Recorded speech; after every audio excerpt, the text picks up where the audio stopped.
back to the study of the Spirit's book. We are still studying fatalism. We haven't finished yet. We have 3 or 4 questions more. So we're going to finish today. Again, we study for a couple of weeks. So we're not going to go back to what we already discussed. Elmo last week went back to the first question again to reinforce the concepts that we have of that Spiritism brings to us of fatalism. But today we're going only to finish the questions we haven't done yet. We are starting on 864. Okay. Yes. Philip. Very good. While there are individuals to whom fate is unkind, there are others who seem to be favored because they succeed in everything they do. To what is this to be attributed? In many cases, they know how to best manage their lives and actions, but it may also be a type of trial. People are intoxicated by success. They put their trust in their destiny, and in the end, they pay for these successes by severe setbacks, which greater forethought would have enabled them to avoid. Okay, so when I talk about individuals that are successful or, are lucky or unlucky, as we call them, we can discuss fate. But, first, we cannot leave everything to chance, right? Some people are succeed because they are good on what they do. A pianist that becomes famous because it dedicated a lot of his or her life to study, to practice 8-10 hours a day, like I hear pianists do, and becomes successful. You cannot say it's fate. It's their work, right? Their effort. And we should praise them for their effort if they are successful. Now, what they do with their success, then it can become a problem for them, right? If they become intoxicated by their success, as they say here, and they deviate from the right path. So all the work that they have done, the effort that they have put, is going to be harmed by their own issues that they create for themselves. Now, there are those that even if they try very hard, are not successful, and we say they are unlucky. Sometimes is because it's better for them on their evolutionary journey to deal with the struggles of not achieving the success that they are trying to achieve. Sometimes are, as we mentioned before, people choosing the wrong choices, right? I can study 10 hours per day to be a pianist and I have no talent. So I cannot blame destiny or fate. I have only to blame myself that I'm trying to do something that I have no inclination or abilities to do. So we have to try to move away from fate and destiny to explain everything. A lot of it has to do with us spirits making wrong choices or making or our lack of effort, right? Oh, I've been working for 30 years and I'm not successful. Well, did you really make an effort, or we were just coasting most of the time? We have to look at us and answer our own questions, right? So everything that we study, everything that happens in our lives have a purpose. How we deal with the results and how we deal with the acceptance and resignation of those challenges is what is going to help us grow morally and intellectually.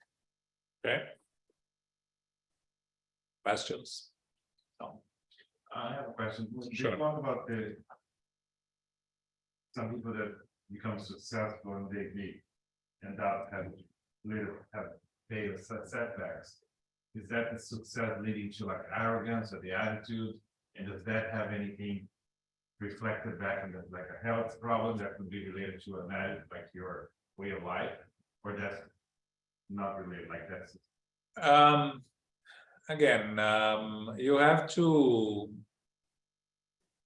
analyze the big picture, right? It's difficult for us to go into specifics. So someone that becomes successful but dies young, right? Because of some disease, not by their own doing, by some disease, right? You know, in their reincarnation plan, the disease was probably there, the dying young was probably there. The successful career was something that was possible, but depended on the individual doing their part, and they did, right? So, you know, sometimes there are spirits that come here for a short period of time to leave something for humanity. They don't need to stay longer. So they come, they leave something for us, and then they leave. There's a passage on the gospel, right? If he was good, he would have died younger or something like that, right? Again, a lot of this, we see some of these cases in heaven and hell when Kardec analyzes those talks with those spirits that are happy spirits. And there are some cases of those that died young, discarnated young, because it was what they came to do. Sometimes you could come, you know, to help your parents, to help your siblings, and you did what you were supposed to do, and you know, you are not supposed to stay longer. So again, each case is a case. It's difficult for us to analyze. But again, if the individual dies because of some sort of abuse, right? Drugs or alcohol, then no, it's a different story. Then you are, you know, it's an involuntary suicide, and they have the consequence of that. Okay. Okay. Okay. 865. Which one? How can we account for the luck that sometimes favors people under circumstances where neither will nor intelligence have a role, such as gambling, for example? Some spirits have chosen specific types of pleasure beforehand, and the luck that favors them is a temptation. Those who win as human beings lose as spirits, since such luck is a trial for their pride and greed. So, yeah. So if let's say you are addicted to gambling in one incarnation, right? For you to overcome the addiction, you have to be exposed to it again, right? And if you are successful, you are lucky, the temptation is even bigger, right? Because you are winning, so you will continue to gamble, right? That's just our nature. So if you win as human beings and lose as spirits, as they say, right? So you fail to overcome your addiction, right? You came to overcome your addiction and you failed to do. It's a very specific case when I talk about gambling, but it applies to other aspects of life, right? Sometimes, you know, you get lucky in life, and the reason that you get lucky is what are you going to do with that luck? How you are going to behave in relation to your fellow human beings, with your family, with your friends. There is a reason you have this opportunity. How you are going to take advantage of this opportunity? Are you going to use it to help others, or are you going to use it for yourself, and then you create consequences for you, right? So when we talk about those Bill Gates and the billionaires, right, that came and brought something to us. First, in those cases, not luck, is work and capacity, right? But there is some type of luck also, right? Because you need to be in the right place at the right time with the right people. Sometimes you're not. So the person that has a success like Bill Gates, for instance, that brought a lot of benefit for humanity. And what is he doing for himself with it? He's donating a lot to charity. He's being, he has his own personal problems that we're not going to discuss because everyone has. But on the balance, is he bringing more benefits for humanity or more benefits for himself and his family? That's what he's going to face when he goes back to the spiritual world. How much you are evolving as a spirit, right? So these are opportunities that we have that we may take advantage or not, because it's not, if Bill Gates haven't succeeded in creating what he did, someone else would, because the spirits never send only one person with that objective. Even Kardec, we know that it was told to him that if he failed in his mission, there would be someone else prepared to continue his work. Some people say is Leon Denis, right? Whose responsibility will be for Kardec if he failed? His own responsibility, right? He received the rewards, personal rewards of what he did, and he will be responsible if he failed. But we are all human beings, we are all imperfect, we have eternity. So we fail, we come back, we continue.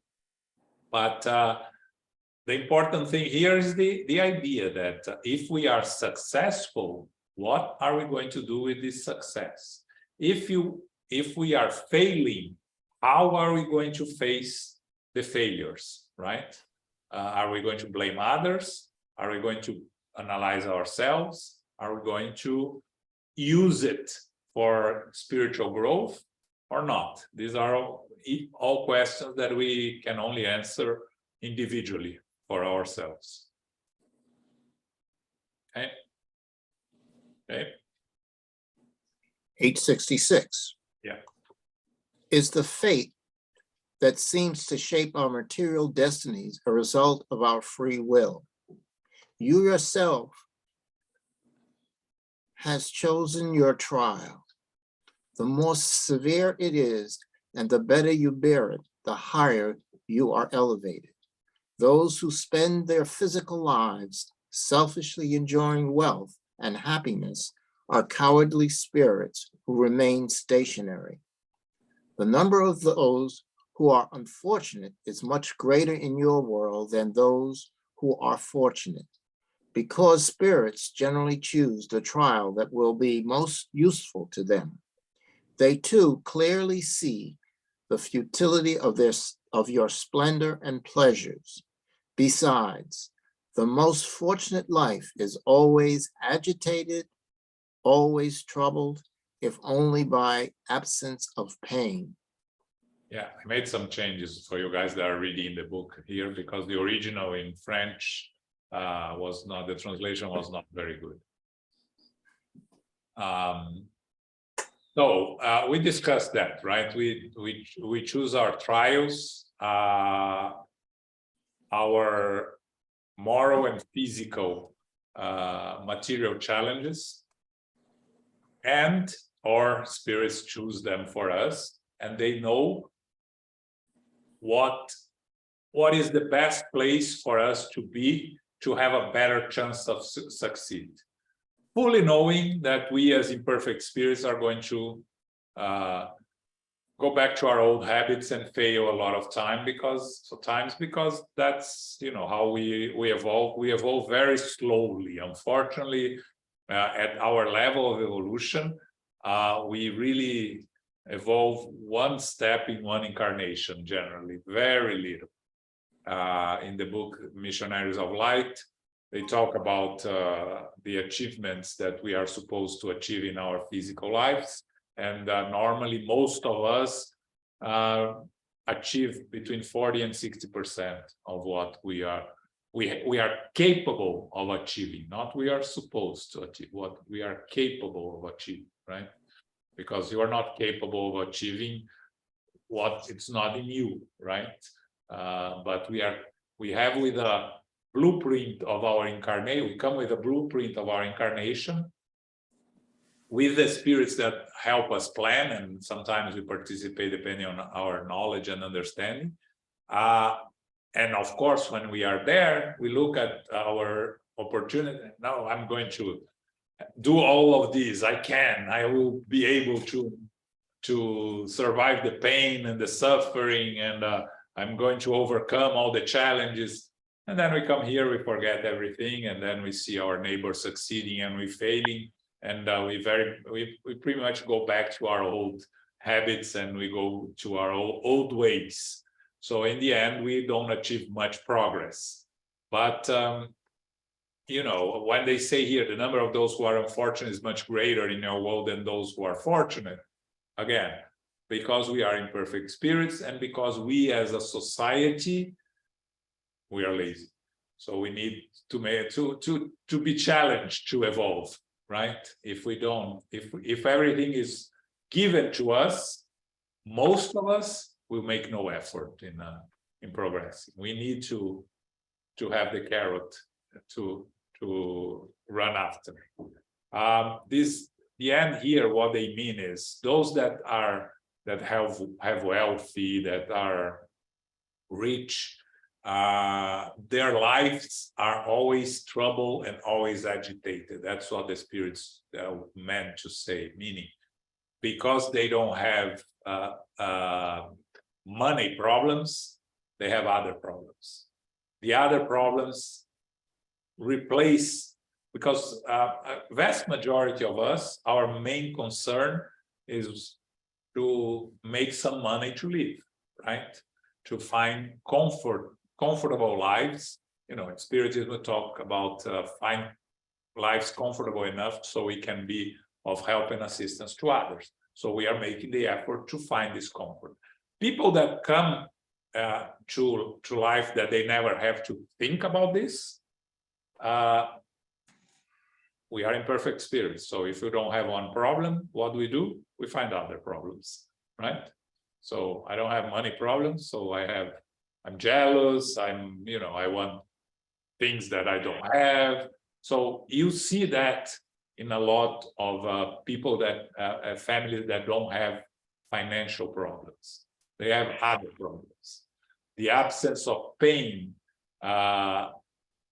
here, what they mean is, if there is an absence of pain, other things will come in their way and create other problems for them. Because in the end, an incarnation that we have here, we are, we're going to face pain and suffering, right? How we face pain and suffering according to our needs is what is going to make a difference in our evolutionary path. Okay. 867. Where does the expression "born under a lucky star" originate?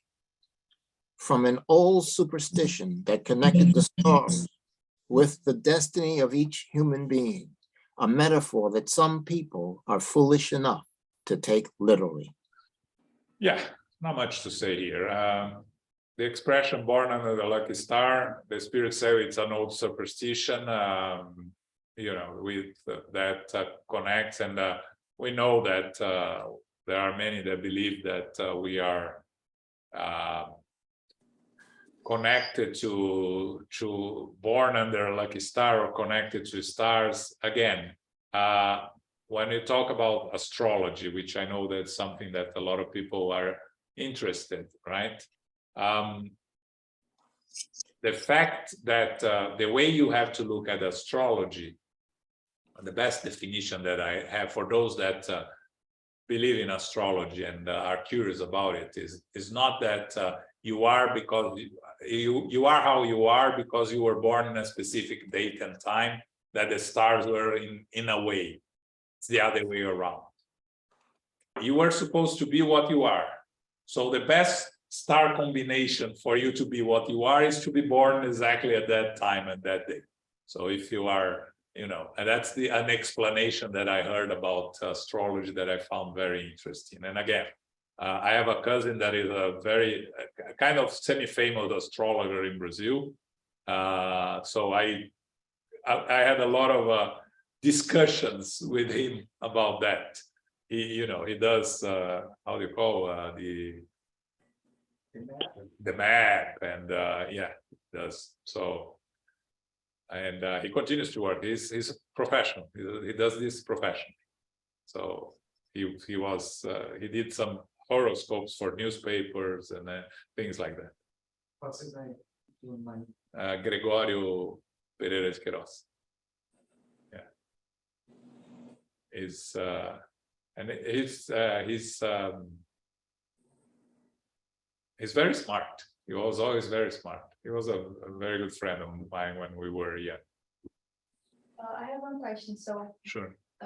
this spiritism agrees with astrology somehow, like the characteristics, or like if you have any tendency? No. I don't know. No, Spiritism doesn't discuss astrology. It's something that we respect. It's like you know, chromotherapy. It's not Spiritism. Astrology has nothing to do with Spiritism, but Spiritism respect, and everything has. We don't discard completely because it's something that has been studied for millennia, right? Astrology. So there is some sense in it. Some of the things that they say, they must be true. Otherwise, it would be, because lies don't last that long. You know, the other day I was talking with Elm about acupuncture, right? Some people don't believe in acupuncture. It works. It has been used in China for millennia, right? So it cannot be a lie, right? Now, does it work exactly how they say? That's a different story, right? And astrology is the same thing. There has to be some truth in it, right? But maybe not exactly how we think it is, right? Of course, I'm talking about more, you know, the maps and things like that, not the horoscope that you read in the newspaper. That's, yeah. But there has to be some logic behind. But you won't find anything in Spiritism about it. Okay. Yeah. Okay. All right. So, yes. No. We're done with fatalism. Now another complex subject: foreknowledge of the future. I like that one.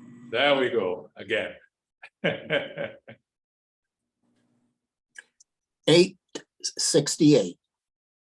Can the future be revealed to human beings? As a rule, the future is hidden from them. It is only in rare and exceptional cases that God permits it to be revealed. Okay, so first we have to understand the concept of foreknowledge of the future, right? Because if we just finish studying free will and we accept free will as a basic, one of the basic things that spirit has, and with free will we can change our future, how come there can be foreknowledge of the future, right? The idea here is the following, for us to understand the example I always use, and some of you have heard. You go to the top of a mountain, right? There is a road coming up the mountain, and there is a big hole, and you see a car coming, and you say that car is going to fall into that hole, right? That's foreknowledge of the future. Now, before the car arrives at the hole, a tire explodes and they stop. And then they cannot move because they don't have a spare tire. So my foreknowledge of the future was wrong. So that's how it works, the foreknowledge of the future. And of course, we are imperfect spirits. The more evolved spirits, they have an ability to look at the future and predict what's going to happen based on a series of things that they know, right? So God, of course, we're going to look at it. God knows the past, the future, and the present, and if they are all the same for God, likely. More evolved spirits have the ability to predict the future, which is different from guarantee the future, right?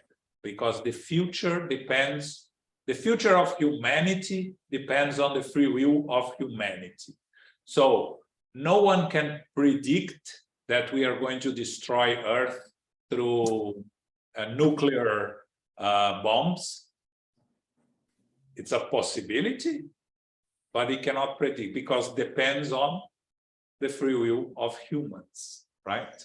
Now, the spirits, are there spirits that can predict that it is unlikely to happen because they know better than us? Yes. Are there spirits that can say that it's likely to happen? Maybe, because they may look at the imperfections that we have all. But you know, for us to study foreknowledge of the future, we have to have these concepts, right? That the future, it's not written in stone, can be changed.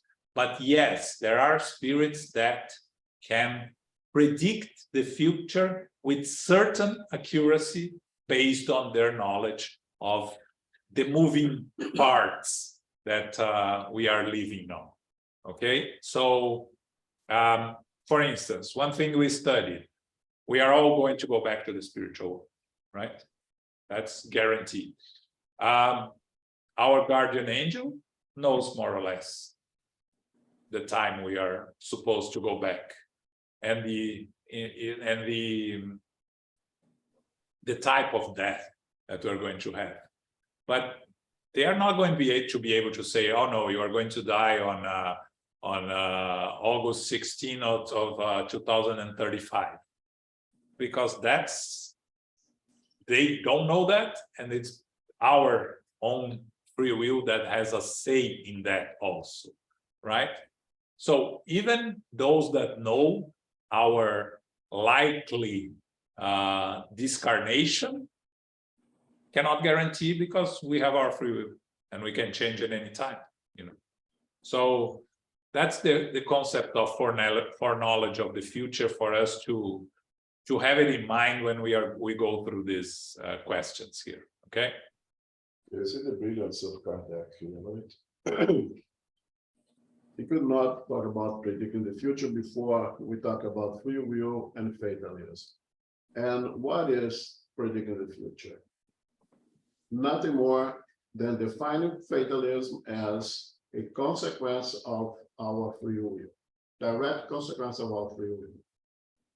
So, if the farmer prepares the soil well, select the good seeds, put the seeds on the soil at the right time, continue to nurture those seeds on the soil, you predict that it's going to get a good crop. It may come a severe drought and destroy everything. It may come a severe storm and destroy everything, the possibilities. But if you do the right thing, because exercise your free will, you should expect to have a good crop, right? In the book, Astral City, yeah, Nasla. They already knew in the third world that the Second World War was about to happen. Was inevitable. They put it that it was inevitable, the second, and they were already preparing for it. Why? They just guessed. Exercise of humanity, free will. They already knew, by knowing human beings, knowing history as well, they knew that Second World War would happen. Yeah, of course, the spirits, it's a very good example, right? How could they predict that it was inevitable, because the spirits there could read the mind of the leaders of that were going to cause the war, and they could see that they were convicted that that was the path they were going to follow. So, the more evolved spirits can read our minds. So can they predict the future with a certain degree of certainty? It's a very good example. Yeah, so predicting the future is pretty much like this. Yeah. You exercise your free will in this direction, should expect this to happen. And they up there, since they have a good understanding of us, and they perhaps have passed that themselves already, they can predict the future. Yeah. Which is not an absolute. Again, if you have a 3-year-old kid and you leave him or her alone in their room for 2 hours, can't you predict the future? You can guess, knowing them, what's going to happen to the room, right? You are predicting the future, right? Can you guarantee that it's going to happen? No, because maybe they'll fall asleep and sleep for 3 hours. It's a possibility, but more likely it's going to be a mess, right? Leave a bowl of candy in there. What's gonna happen to those candies? They predict. One point that I thought here is especially doctors, when they give you a diagnosis, they tell you 6 months you might die of cancer, it's located here. It gives access to data, right? Like spirits the higher, spirits have more access to data. They can make an assessment, right? And say, based on the data points that I have, that's probably what's going to happen, right? So it's really a logical, very rational way of predicting the future based on really data points that you have, right? I think that's a more, to me, a very, clear way of seeing how the prediction might sounds super nuanced. Yeah, as long as we understand that, and you don't think that is written in stone, Right. then that's how it works. Yeah. Yeah, the United States was predicting the Russians would invade Ukraine. They were warning everybody. The whole Europe be completely ignored. Yeah. But they had the knowledge, they have the understanding, and they have a very good prediction of the future. Spies work. And I work at JP Morgan. The funny thing that they sold all their Russian stocks 2 weeks before the war, and they know that they were looking at data points, and they said it's not happening. So they didn't lose any money, but that's again the data piece where people are looking at that. They didn't know what's going to happen, but they didn't look at the data yet. That's going to happen. They moved their money. Again, they were predicting the future, right? You cannot say they were not predicting. It is predicting the future, right?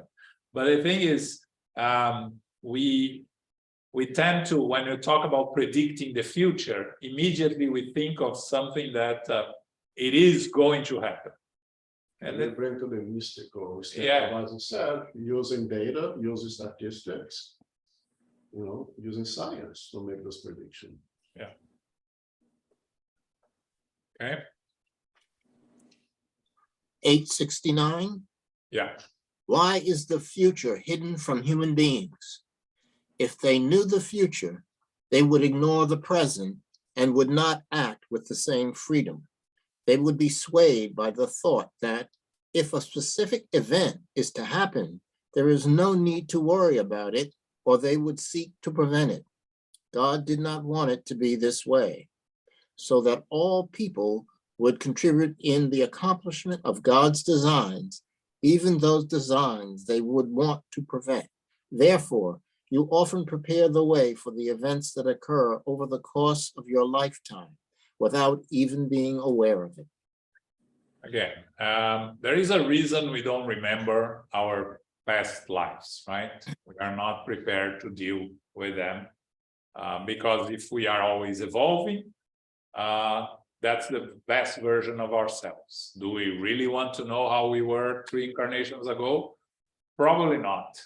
We are not prepared to deal with. So the past that already happened which is not prediction, it already happened, is hidden from us in a sense, because we're not ready to deal with it. The future is the same thing. We're not prepared to deal with it. And we see, right? Again, goes back to us as imperfect spirits and lazy spirits, right? If someone tells you that, oh, you don't worry, in 10 years, you're going to become rich, you're going to, and they'll talk about this inheritance later here. What are the chances that you are going to fully commit to your work and work hard? Again, if you work because you like what you do, and many people do, I'm not going to say everyone, but many people do like what they do, they will continue to work because they like. But the majority of us, if we have this knowledge, we would start coasting, right? We would, first time the boss comes to you angry, I said, you know, bye, I'm out of here. Because, you know, you don't have to worry about it. I just have to survive some time and then I'll be rich. So, you know, that's the silly, but that's the basic idea why we cannot know the future, because we're not prepared to deal with it. And because we need to exercise our free will to progress. Again, the knowing the future here is in that sense that Rogério described very well, right? The spirits know that based on what's happening around us, etc., that there is a good chance of things going in a certain way for us, right? But, you know, we need to make our own effort to make, we need to work for our progress. God's law is perfect. They say God did not want it to be this way. Again, we personalize God here, which is not the right way, right? So God is perfect, the law is perfect. And it's going to follow, the evolution is going to follow the natural law. We knowing it may cause us more harm than good. And that's why we don't. We are going to be building our future every day, which is the best way for us to progress. Again, the majority of us here, perfect spirits. Okay. May I make a comment? Sure, Paco. Yeah, it says here as a rule, I understand as a general rule, given this dimension, the past and the future is hidden from us.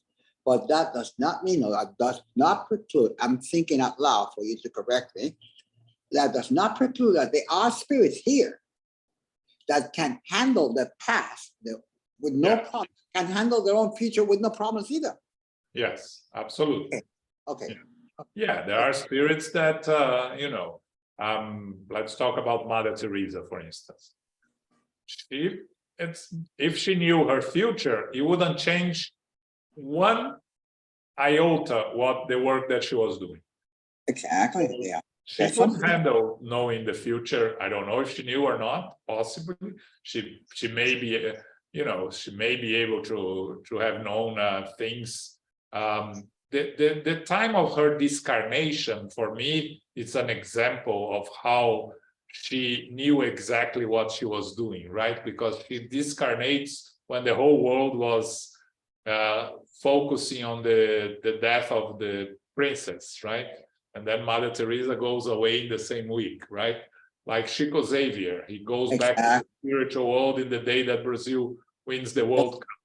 You see how things, these evolved spirits, they choose to live by the back door so no one notices. That is a characteristic of an evolved and humble spirit, right? Yes. So these are spirits that, yes, they can know their future because they know how to deal with it. But we can. Yeah.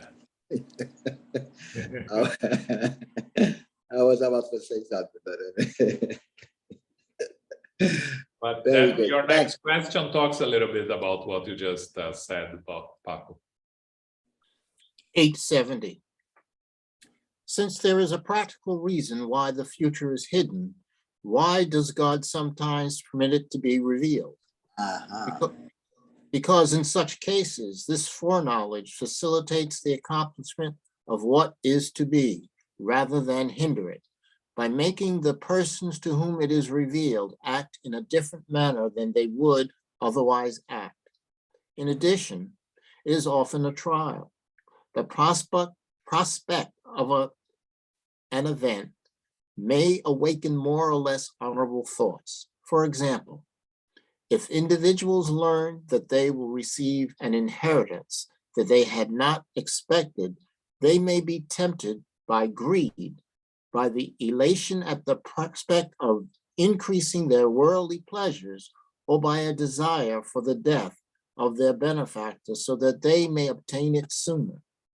On the other hand, this prospect may awaken good and generous thoughts in them. If the prediction is not fulfilled, it is a test of how they bear disappointment.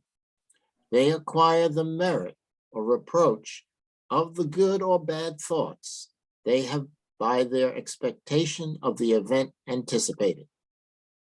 It's a little bit confusing here, but basically, some people have the ability of predicting the future, right? In dreams or in out-of-body experiences, things like that. Why would these people have this privilege, let's say? There is always a reason. There is always something to. These people can be useful to others with this knowledge of the future, right?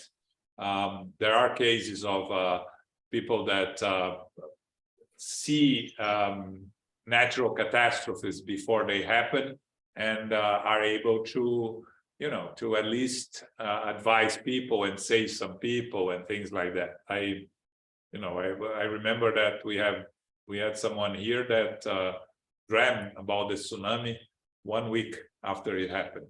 Someone that used to come to the center. 1 week before. What did I say? After? No, 1 week before. Sorry, 1 week before the tsunami. He had a clear dream of everything that was going to happen there. It was impressive. He's a medium. But what did he do with it? For him, nothing much, because he didn't know anyone there and he had no access. But someone that was there maybe would use it to save their lives or the lives of someone loved ones. Other occurrences that may allow people to act, to help protect, to benefit others, could be also reasons for them to, to prevent a crime, to prevent something bad that happens, or, it's a personal opportunity to use it to progress, right? For moral, intellectual evolvement, where we prepare ourselves. Let's say you learn that, for instance, you are going to receive a fortune, right? How do you prepare yourself for that? How you deal with that? Can you prepare yourself to use it in a positive way to help those in need? And you can start planning it, and you can start doing a good work in preparation of that. Maybe that's what what you needed to do, and that's why you received the advice in advance. Or you receive something and the other way around, it doesn't happen. How do you deal with it, right? How you face the disappointment, and how you deal with the expectation that was there and did not happen. So, but again, these are exceptions where, most of us don't see the future, don't receive any intuition about the future, and don't deal with that. But it can happen, and it happened to some people. Okay.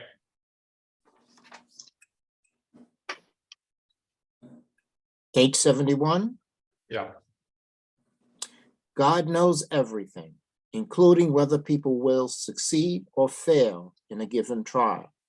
What is the purpose of this trial, since it shows God nothing that is not already known about those individuals? You might as well ask why God did not create human beings perfect, or why human beings have to experience childhood before arriving at adulthood. The purpose of a trial is not to enlighten God regarding the merit of humankind.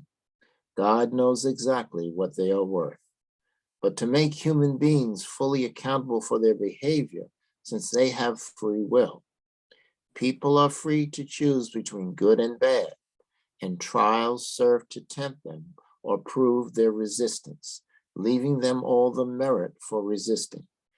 Even though God knows well in advance whether they will succeed or not, out of divine justice, God cannot reward or punish them other than according to the actions they have committed. The same principle exists in the world of human beings. Regardless of the qualifications of a given group of candidates or our confidence in their success, no grade can be granted. All right. Until the proper test has been passed. This is the same as with a judge who can condemn only accused individuals for the crimes they have actually committed, and not on the presumption that they could or would commit a crime. The more we reflect on the consequences that would result from our knowledge of the future, the more clearly we see God's divine wisdom in hiding it from us. The certainty of good fortune in the future would make us lazy, while future despair would plunge us into depression and discouragement. In both cases, our activities are paralyzed. This is why the future is shown to human beings only as a goal that they must reach through their own effort, without knowing the sequence of events they will experience in attaining it. The foreknowledge of all the events of their respective journeys would deprive them of their initiative and the use of their free will. They would submissively allow themselves to be led by the consequences without any exercise of their faculties. When the success of something is certain, we no longer worry about it. Okay. So it's a good question by Kardec, right? God, the creator, knows everything. So God knows our own path, each of our own path. And he asks, what is the purpose of the trial, a specific trial, since God knows everything. And the answer from the Spirit is this has not to be looked by God's perspective. It has to be looked at our own perspective. The natural law is perfect. So God did not create humans perfect or spirits perfect. We try to understand that. We can go to question 119, but actually it's for us to achieve it on our own merit. Once we become perfected spirits, is because we reached that by making our own journey and evolving morally and intellectually. Couldn't God created us perfect? Again, we are trying to understand God in a way that we don't have the capacity of our ability. But the example that the spirits give here, right? Why do we have to experience childhood before arriving at adulthood? Again, there is an answer, question 379. It's an opportunity for us to educate ourselves, to correct our imperfections, for our parents to educate us. So it's all part of our evolutionary evolutionary path. So the purpose of a trial is not for God, it's for ourselves. God created all of us perfect in the sense that we are all, God sees the beginning and the end, So God knows our journey. How does God knows our journey? Is trying to understand God, which is, we don't have the ability. But our path is going through the trials and evolving and learning to choose between good and bad, learning our free will. And the consequences is just not, God cannot reward or punish, because we are the ones that reward or punish ourselves, our own conscience, which is part of the natural law, which is imprinted in our own conscience. And then Kardec, on the comments, he talks about, how we judge people here. We condemn people, a judge condemn only individuals that commit crime, that cannot condemn an individual that is thinking of committing a crime. It's after the act is committed, not on the presumption. And then Kardec goes a little bit in the knowledge of the future, right? That by knowing what we talk here, by knowing the future, we would become lazy if we were guaranteed of a good future, and if we knew that we were going to have pain and suffering, we could fall into depression, discouragement, and stop making any effort, right? So that's why, again, the future is not shown to us, or is shown only as a general objective. We know that our future is progress. That we know because that's the natural law. But how we are going to achieve the progress depends on each one of us, depending on our own journey. We need to use our free will to progress. And that's what Kardec is trying to tell us here, that if we have had the foreknowledge of the future, we would not make an effort. We would allow ourselves to be led by the circumstances, as Kardec says here, without using our own faculties, without making an effort, which is our necessity to evolve. Okay? Dani. I hope it's not a little off topic. In the news this week, they are talking a lot about artificial intelligence that is moving to a next step, right? How we can use artificial intelligence in our jobs, in our daily lives, and things like that. And this morning, they were talking about, I think yesterday or before yesterday, people were posting videos created with artificial intelligence, like posing as Trump, posing as the Pope, doing, I don't know how I can even say, like scams. I don't think it's not a scam. It's just, I can't find the word. It's not imposters, let's say, right? Yeah. So in God's design, related to the question here, He knows where we are going, or how we are going to deal with this until we reach the adjustment, right? Like, we are making a mess of ourselves for sure. So, but that's given to us as part of our own progress. Yes. Right? Yeah. So, artificial intelligence is progress, right? When the internet became popular, right? A lot of people were afraid of what the damage the internet will do to us.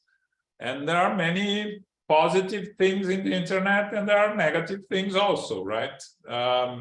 Artificial intelligence, by what I'm reading and what I'm becoming more aware, it's coming to help us in the general sense. But it has some dangerous areas within it that may have to be regulated, and it's not regulated, it's completely free. So it is, I don't know if you read about the music that became a success that it was created by artificial intelligence, combined two famous musicians.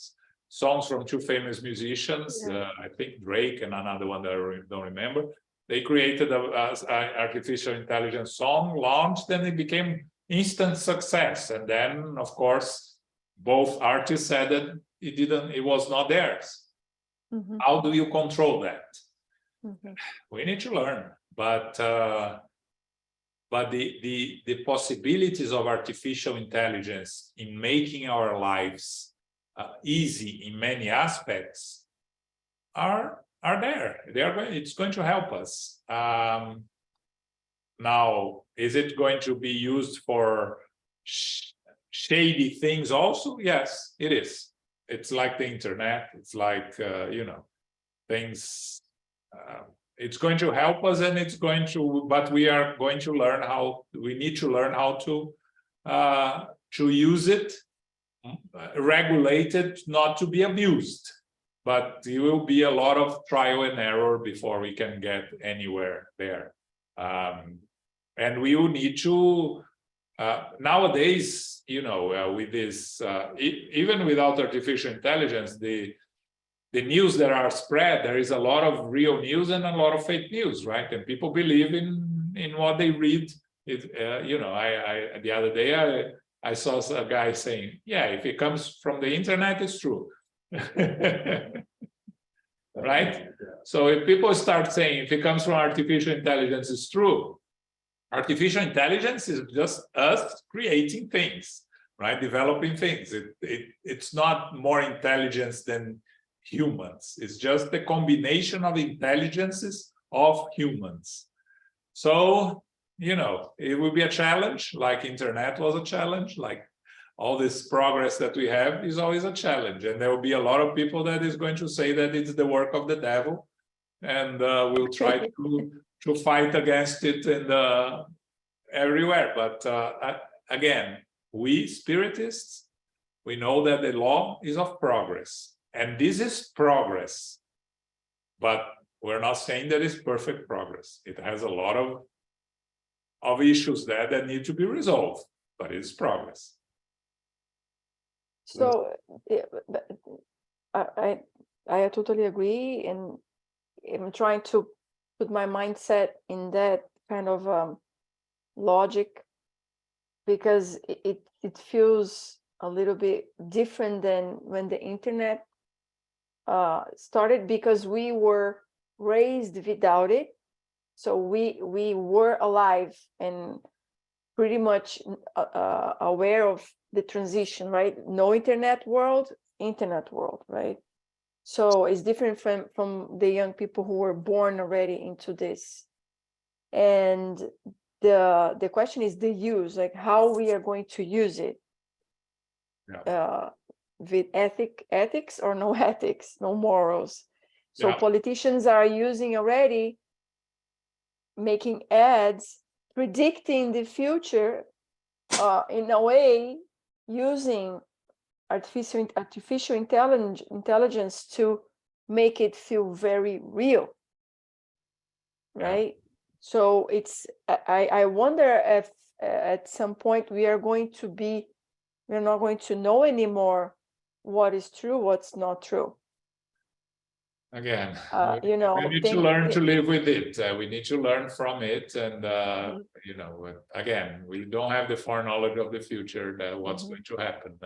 How we're going to deal with it, it's on us as society, and we can it cause more damage than good? It's possible, depending on how we are going to use it. But what we cannot is hide from it. It's a reality, and again, when we talk about artificial intelligence, when I first read about it, Luis that used to come onto our classes, my friend from youth, right? He came to the US to study artificial intelligence in the end of the 1980s. So that was before internet, before everything. He was already studying artificial intelligence. So that's not something new.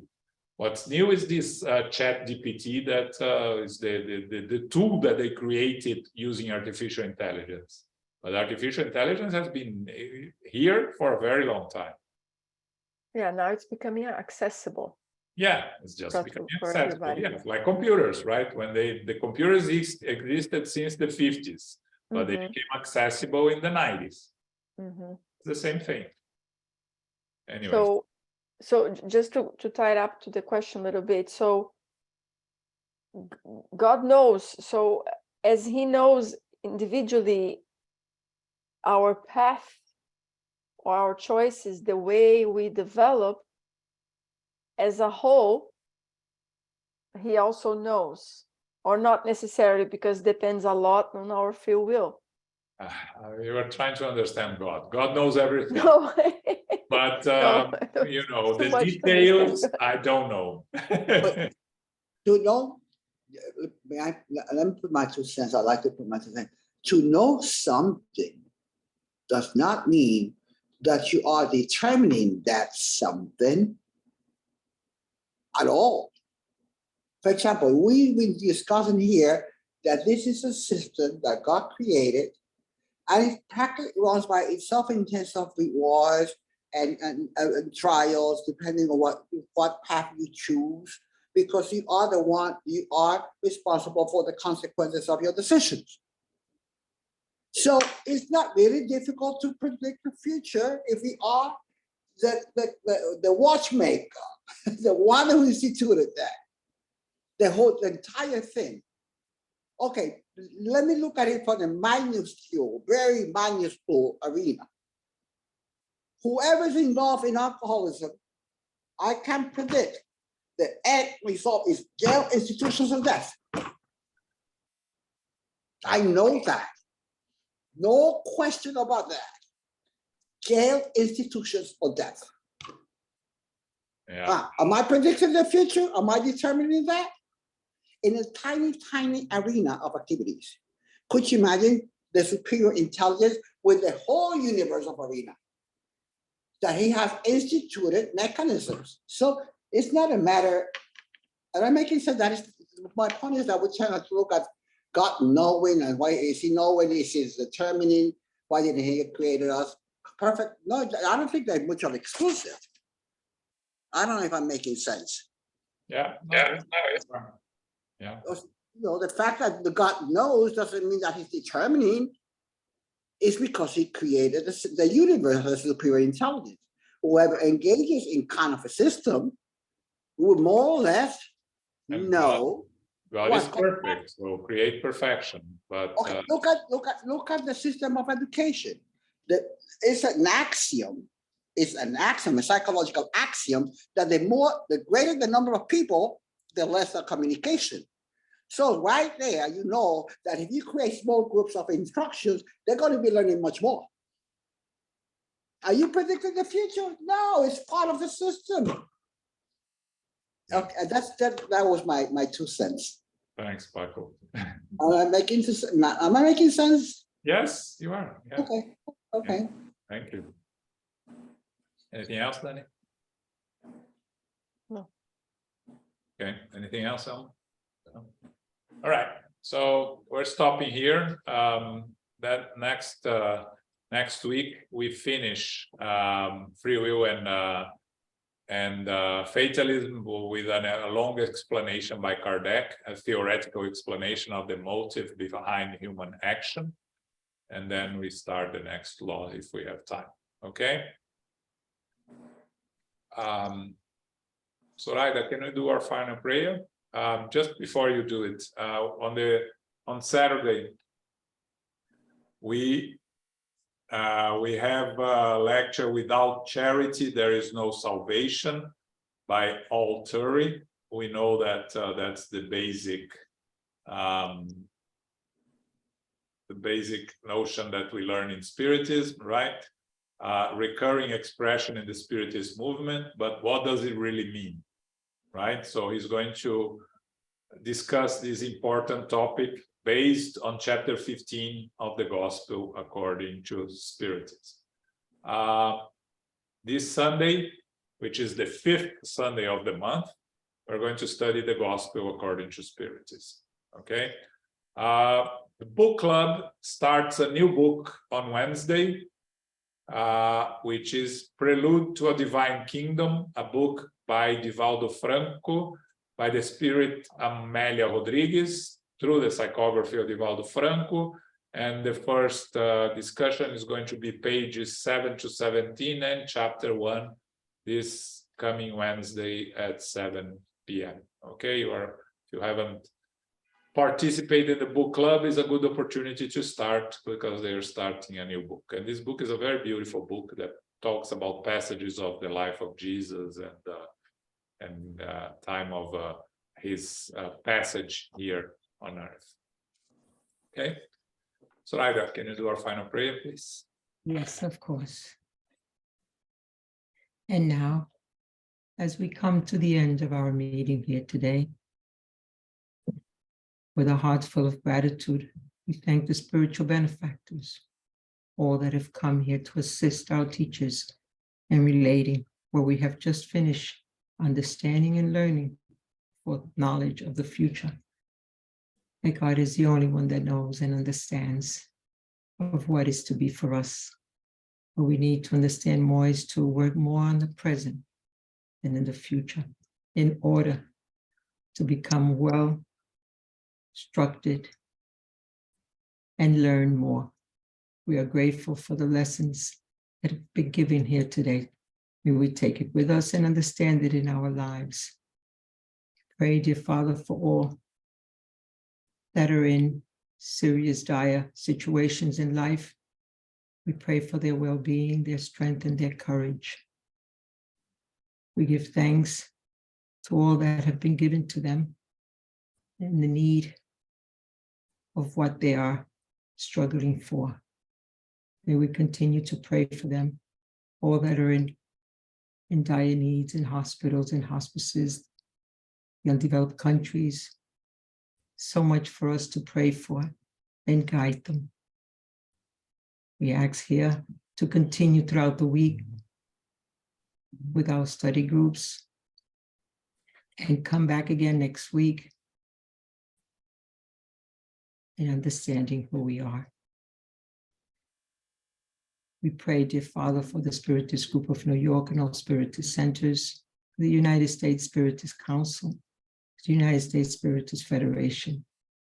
All that they have given us, we are grateful for. And may we continue also to pray for our families and loved ones, all that are in need. We thank you, dear Lord, and we ask as we leave here today, return again next week, and to remember to continue in our studies and our prayers at home. Thank you, dear Lord, and with this in mind, we ask permission to close our meeting today. So be it.